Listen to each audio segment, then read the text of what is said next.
நம்மளோட கான்ட்ராக்ட முடிச்சுக்கலாம். நான் உன்ன மனுஷனா மாத்த வேண்டிய அவசியமும் இல்ல. நீ என்ன பாதுகாக்க வேண்டிய அவசியமும் இல்ல. குட் பை மிஸ் சென்ட்ன்னு சொல்லிட்டு ஹீரோயின் அங்கிருந்து கிளம்பி போயிடுறா. அப்படியே நம்ம புலியும் அந்த இடத்துல இருந்து கிளம்பிடுறான். வித்தியாசங்கள நெருப்புல போட்டு எரிக்கிறதுன்றது ஈஸியான விஷயம் தானே வெள்ளை ட்ரெஸ் போட்டுட்டு இருக்கவன் சொல்லவும். ஆனா அவங்க இன்னும் அந்த விஷயத்த பத்தி முடிவு எடுக்கவே இல்ல. அது யாரா இருந்தா என்ன, நெருப்புல போட்டு எரிக்க வேண்டியதுதான். நான் சொன்னதுக்கு நீ ஒத்துக்கிறியாடான்னு நம்ம புலி கிட்ட கேட்கவும், எதை பத்திரா கேக்குறீங்கன்னு புலி கேட்க, நாங்க விச்சஸ பத்தி பேசிக்கிட்டு இருக்கோம், நீயும் விச்சன்ட்டு பண்றவன் தானே அப்படின்னு ஒயிட் ட்ரெஸ் போட்டுட்டு இருக்கவன் கேட்கவும், உண்மையிலே எனக்கு விச்சஸ்னாலே பிடிக்காது. அவங்க வாயை திறந்தாலே எப்ப பார்த்தாலும் சாப்பாடு சாப்பாடுன்னே சொல்லிக்கிட்டு இருப்பாங்க. அந்த மாதிரி முட்டாள் விச்சஸ்களை நெருப்புல போட்டு எரிக்கிறது எந்த ஒரு தப்பு இல்லைன்னு சொல்லிட்டு நம்ம புலி அங்கிருந்து கிளம்பிடுறோம். தேங்க்யூன்னு சொல்லிட்டு அந்த பொண்ணு அங்கிருந்து கிளம்பிக்கிட்டு இருக்கவும், ஒண்ணு எவ்வளோன்னு நம்மளுடைய புலி கேட்டுக்கிட்டு இருக்க, அட நீங்க இதுக்கு காசெல்லாம் கொடுக்க தேவையில்லைன்னு அவன் கொஞ்சம் பயந்துகிட்டே சொல்லிக்கிட்டு இருக்கான். என்னன்னு நம்மளுடைய புலி சொல்லவும், எவனோ ஒருத்தன் பாட்டில எடுத்துக்கிட்டு அங்கிருந்து அப்படியே போயிடறான். பார்த்தா இன்னொருத்தனும் வந்துட்டு எனக்கு இதை கொடுடான்னு சொல்லிக்கிட்டு இருக்கவும், நம்ம புலி கடுப்பாகி அவனை அடிச்சு தள்ளிட்டு, நான் பாட்டில உடைச்சிட்டேன், அதுக்கு இந்த காசை வச்சுக்கோங்கன்னு கொடுக்கறோம். அதை எல்லாத்தையும் அந்த பொண்ணு மறைஞ்சுக்கிட்டு இருந்து பார்த்துட்டு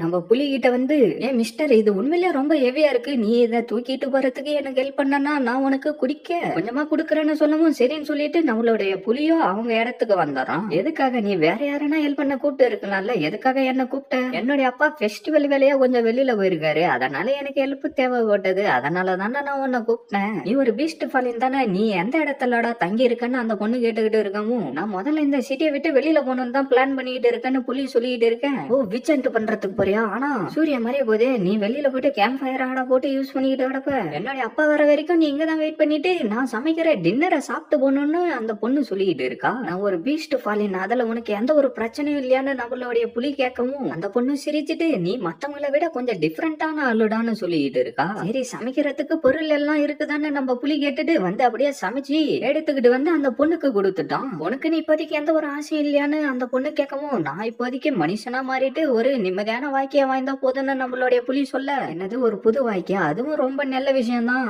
ஆனா உன்னுடைய கனவு ரொம்ப பெருசா இருக்கணும். எப்படி இருக்கணும்னா, ஒரு மேன்ஷனுக்கே ஓனர் ஆயிட்டு அழகா ரசிச்சுக்கிட்டு இந்த உலகம் முழுக்க என்ன மாதிரி ஒரு பொண்ணை கல்யாணம் பண்ணிக்கிட்டு உலகம் முழுக்க சுத்திக்கிட்டு சந்தோஷமா வாழணும்னு அவ சொல்லிட்டு இருக்க, அழகான பொண்ணுக்கு சமைக்க கூட தெரியலன்னு நம்மளுடைய புலி சொல்லவும், இந்த இடத்துல இருக்கிற எல்லாருக்குமே நான் தான் ரொம்ப அழகானவன்ற விஷயம் தெரியும், நீ பாக்குற பார்வைய பார்த்தா என்ன நம்பாத மாதிரி இல்ல தெரியுது அப்படின்னு அந்த பொண்ணு சொல்லிட்டு இருக்கவும், கொஞ்சம் வாய முடிக்கிட்டு இரு, நான் சாப்பிடணும். உண்மையிலேயே இப்ப இருக்கிற பீஸ்ட் ஃபாலின் எல்லாம் அப்படியா நடந்துகிட்டு இருக்கானுங்கன்னு புலி கேட்கவும், ஆமா, கிங்டம்ல இருக்கிறவங்க விச்சன்டிங்க பத்தி ரொம்ப பிரபலப்படுத்தி பேசிக்கிட்டு இருக்கிறதுனால எங்களுடைய பிசினஸ் ஒன்னும் அந்த அளவுக்கு நல்லா போறது இல்ல. அந்த பீஸ்ட் ஃபாலினையும் எங்களால ஒண்ணும் பண்ண முடியாது. அவங்க வந்தா நாங்க எப்பயும் சிரிச்சுக்கிட்டு அமைதியா தான் இருக்கணும். அவங்க சொல்றதெல்லாம் நாங்க செஞ்சுதான் ஆகணும். எங்களுக்கு வேற வழி இல்ல, இல்லன்னா அவங்க எதனா பண்ணிடுவாங்க.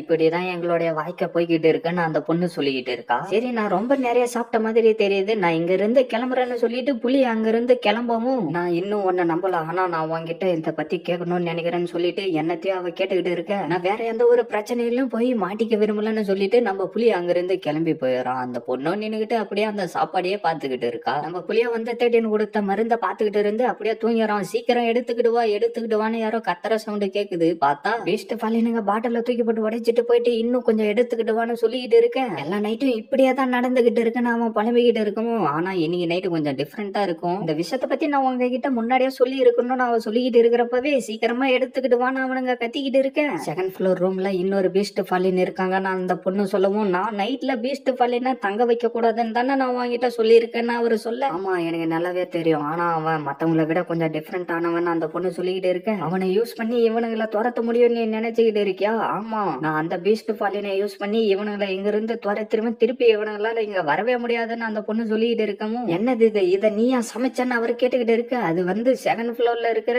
பீஸ்ட் ஃபாலின் தான் சமைச்சான்னு அவ சொல்லவும், என்னது பீஸ்ட் ஃபாலினா நம்மளுடைய பொருளை யூஸ் பண்ண நீ விட்டியா? அப்ப அவங்களுக்கு பசி எடுத்தா என்ன பண்ணுவாங்கன்றத நீங்க மறந்துட்டீங்களா? அதனாலதான் நம்மளுடைய அம்மாவும் இறந்து போனாங்க. ஆனா கண்டிப்பா இங்க இருக்கிறவனுங்களை துரத்துறதுக்கு அவன் ஹெல்ப் பண்ணுவான், நான் போயிட்டு அவனை கூட்டிக்கிட்டு வரேன்னு அவ சொல்லிக்கிட்டு இருக்க, அதான் நம்ம புலியும் அங்க வந்து நின்னுகிட்டு இருக்கான். ரெண்டு பேருக்கும் அப்படியே ஒரே ஷாக் ஆயிடுது. அப்படியே நம்ம புலிய சைலண்டா வெளியில வந்துகிட்டு இருக்கோம். வாடா நம்ம எல்லாரும் சாப்பிட்டுக்கிட்டு சரக்கு அடிச்சுக்கிட்டு ஜாலியா என்ஜாய் பண்ணலாம்னு அவன் சொல்லிட்டு இருக்க, நம்ம புலியோ அவனை அடிச்சு பறக்க விட்டாரான். என்னடா நீ பண்ணிக்கிட்டு இருக்கன்னு அவனுக்கு ரெண்டு பேரும் கேட்டுக்கிட்டு இருக்கவும், பார்த்தவனுங்களா அந்த ஜன்னல் வையா அடிச்சு வெளியில தூக்கி போட்டுறான். அந்த பொண்ணு என்னவோ சொல்லிட்டு இருக்க, எல்லாத்துக்கும் ரொம்ப நன்றின்னு சொல்லிட்டு நம்ம புலி அங்கிருந்து கிளம்பிடுறான். அந்த பொண்ணு அப்படியே உக்காந்துக்கிட்டு என்னவோ சொல்லிக்கிட்டு இருக்கா. பார்த்தா நம்ம புலி ஊரை விட்டு வெளியிலே வந்துடுறான். சீனை கட் பண்ணா 13 வந்துட்டு அசோசியேஷன்ல உன்னை சாவடிக்கிறத பத்தி தான் பேசிக்கிட்டு இருக்காங்க, நான் உனக்கு இன்னொரு வாய்ப்பை கொடுக்குறேன், மத்தவங்கள நீ காட்டி கொடுத்துட்டா நான் உன்னை உயிரோட போக விட்டுறேன்டான்னு சொல்லிட்டு இருக்கவும் நம்ம ஆல்பஸோ கடுப்பாயிட்டு அவனுடைய மூஞ்சிலே தண்ணியை ஊத்திடுறான். பார்த்தா நம்மளுடைய ஹீரோயினோ டே 13 உனக்கு எவ்வளவு தைரியம் இருந்தா என்னுடைய மெச்சன்ட்ட என்கிட்ட இருந்து பிரிச்சிருப்பன்னு கடுப்பா சொல்லிட்டு இருக்கவும் அப்படியே நம்ம புலி படுத்து தூங்கிக்கிட்டு இருக்கான். பார்த்தா அந்த இடத்துக்கு குள்ள நெறி வரவும் நான் உனக்கு என்னடா உன்னை எதுக்காடா எங்க வந்திருக்கன்னு புலி கேட்க, என்னடா நீ என்ன மறந்து போயிட்டியா, இப்ப ஞாபகம் வருதான் பாடுறான்னு சொல்லிட்டு சட்டையை கட்டி காட்டுறான். ஞாபகம் வந்துருச்சு, ஆனா நான் எதுவுமே உனக்கு பண்ணலையாடா.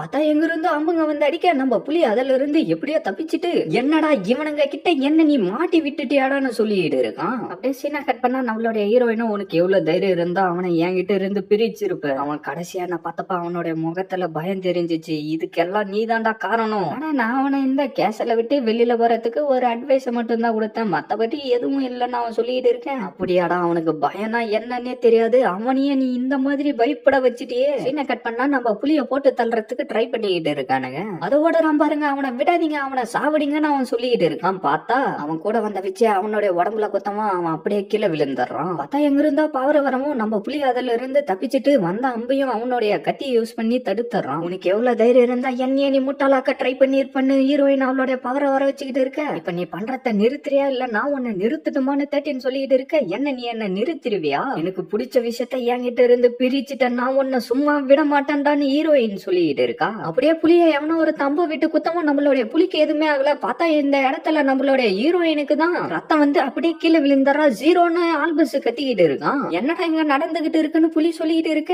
நான் உன்னுடைய பவரை யூஸ் பண்ணி பார்த்துட்டு ஜீரோ நீ அந்த கொகையை விட்டு வெளியிலே வந்திருக்க கூடாதுன்னு சொல்லிட்டு அவளை அங்க இருந்து தூக்கிக்கிட்டு போயிடறான். அப்படியே இந்த இடத்துல நீ ஒரு மான்ஸ்டர் அந்த பையன் சொல்லவும் நம்ம புலிக்கு என்னவோ ஆரம்பிச்சு, ஆமா நான் ஒரு மான்ஸ்டர் தான், மனுஷங்களை நான் சாப்பிடுவேன்னு சொல்லிட்டு சாப்பிட வரவும் ஹீரோயின் சொன்னதெல்லாம் அவனுக்கு ஞாபகம் வந்து திருப்பி பயப்படியா மாறி அந்த இடத்துல இருந்து கிளம்பி போயிடறான். அந்த நரியோ என்ன காப்பாத்துறான்னு கெஞ்சிக்கிட்டு இருக்க, நீயே முடிஞ்சா தப்பிச்சு போய்கடான்னு சொல்லிட்டு நம்ம புலி அங்கிருந்து கிளம்பிடுறான். ஒரு நிமிஷம் நில்லுடா, சொரினா தான் உங்களுடைய கிராண்ட் டாட்டரை பாதுகாக்க சொல்லி என்ன அனுப்புனாங்க, நான் சொல்றத கேளுடான்னு அவன் சொல்லிட்டு இருக்கேன். என்னது அப்படின்னா நீ கிரீமரி ஆஃப் ஜீரோவியாடா சொல்லிக்கிட்டு இருக்கேன்னு நம்மளுடைய புலி கேட்க, ஆமாண்டா எனக்கு ஹெல்ப் பண்றான்னு அந்த உல்ஃப் சொல்லிக்கிட்டு இருக்கவும் எனக்கு தேவையான விஷயம் தான் தெரிஞ்சிருச்சுன்னு சொல்லிட்டு நம்ம புலி அப்படியே அங்கிருந்து கிளம்பிடுறோம். சீனை கட் பண்ணா நம்மளோட ஹீரோயினை சுத்தி கட்டு போட்டு படுக்க வச்சுட்டு ஜீரோ நீ இந்த மோசமான உலகத்தை பார்த்தே இருக்க கூடாதுன்னு சொல்லிக்கிட்டு இருக்கான். இதோட இந்த எபிசோட் முடியுது ஃப்ரெண்ட்ஸ்.